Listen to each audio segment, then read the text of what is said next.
Hi and welcome back to the Academy of Historical Defence, and I'm Nick Thomas and bringing you HEMA at home. Now today we're going to be looking at striking or cutting under the sword, and Roworth does say on this technique or principle that it is different from the rest of the system, and the reason for that is that he says that the general rule is that we cut towards the opponent's blade, and that doesn't mean we are trying to strike their blade, we're trying to be protected and covered from it. So we're blocking that line. So for example, if the opponent's blade is here, we want to be striking them and having our blade opposed to theirs. It doesn't necessarily mean it will touch their blade, but it's there ready to protect us.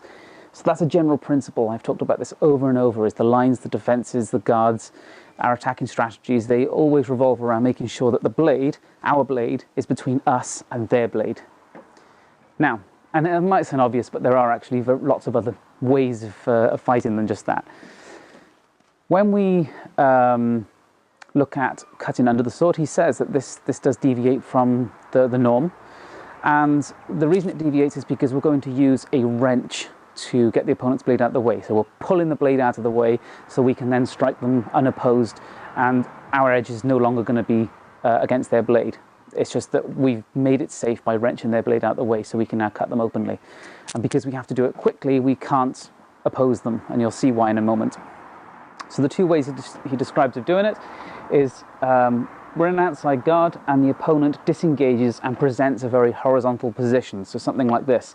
So they might be testing you, feeling you out, they might feint a thrust, they might try and throw a thrust. Those are the kind of scenarios where people are going to end up quite a horizontal position like this. It doesn't have to necessarily be fully extended, but you know, almost horizontal and pointing forwards.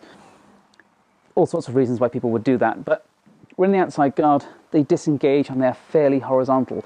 Now from here we are going to drop onto their blade in half circle or spadroon guard and wrench them out the way before rotating and cutting cut 6 against them. So not only are you engaging to cut off the line, you are then wrenching their blade out the way to come straight back.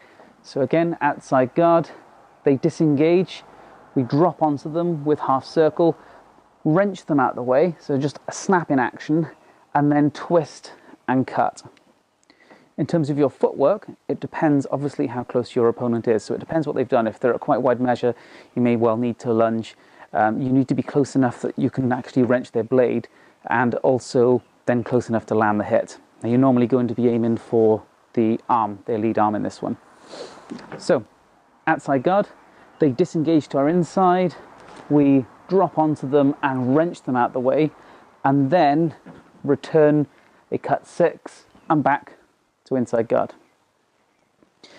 And Roworth does say that this one, I mean, it would be ideal, he doesn't say this, but it would be ideal to have a partner to practice this one with, but he also says to get good at it, you need to practice it a lot alone. There you go, you have an ideal solo exercise for doing at home. So once again, you're on your outside, as they disengage, drop onto them into half circle guard.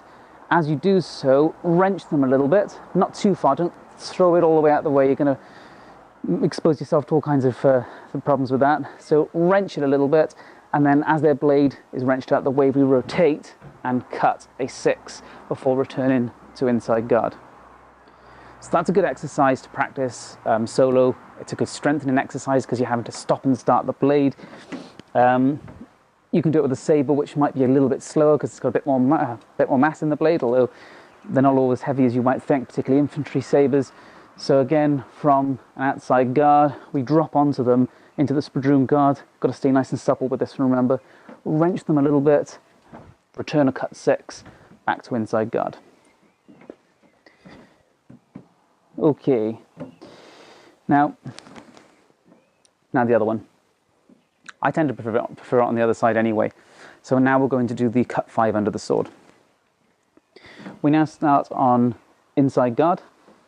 They disengage to our outside, and rather than following them with a parade or changing guard into the outside or changing line to the outside, we are going to rotate into the second hanging guard. So remember, this one is prime, when I can see them between the blade and my arm, and this one is second.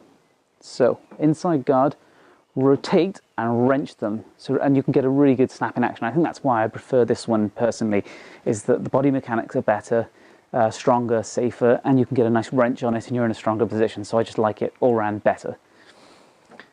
So from here, as they disengage, we follow them, going into second hanging guard, wrenching them out the way, and then we rotate and cut 5. Again, usually to their arm. There might be some other targets depending on where they are and what they're doing, and then return to outside guard. So starting inside, as they disengage and go fairly horizontal, we snap it around and really wrench them out the way and return, cut 5 straight to their arm. You're going to have to be fast with this one. When you wrench somebody's blade out the way, whether you beat it, you wrench it, you batter it, however you move their blade out the way, their inclination is to come straight back, which is why you can't be powering up or wasting time doing anything at this point. So as soon as you've wrenched it out the way, we just rotate and return the blade with a quick snappy cut, which will usually go to their arm. There's a possibility of hitting a few other targets, but it is supposed to go under their sword. So it's it's not going to be going to their face unless somehow you've wrenched them up, which can actually be done, particularly from the spadroon guard one. But there you go, there's cut 5 and cut 6 under the sword. So it's all about, when they present a horizontal position or almost horizontal position, we use basically a rotational action to wrench them, and then as they're wrenched out the way, we turn our wrist and cut back from the way we've just come.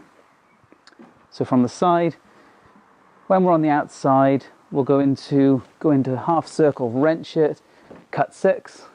When we're on the inside, we'll go into rotate into second hanging guard, and then rotate with cut 5 back to outside guard.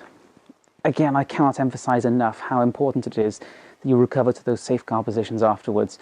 And usually, I would say that means hanging guard or outside guard. They're my absolute favorite ones to recover into, because with the hanging guard, you've got a strong inside and head protection, and with the outside, your arm is generally covered against most things. So please do get your recoveries in. But yeah, this is one that's worth training at home for strength conditioning. You're having to snap and stop and start and twist and all kinds of things. So it's a good conditioning drill, and it's a good exercise then once you get some part of training going again. So again, they disengage, wrench them out the way, turn the blade and cut their arm. It's a new method, there you go. Rather than just the age-old reach in and hit or feint and hit, we've got now a new method of, well, it's not new because it's, a couple hundred years old, but there's a new method for you for striking, particularly their arm. Anyway, I hope you've enjoyed the video and the ongoing series. I'm going to keep on going with these. There's lots more to come. Please subscribe if you haven't already.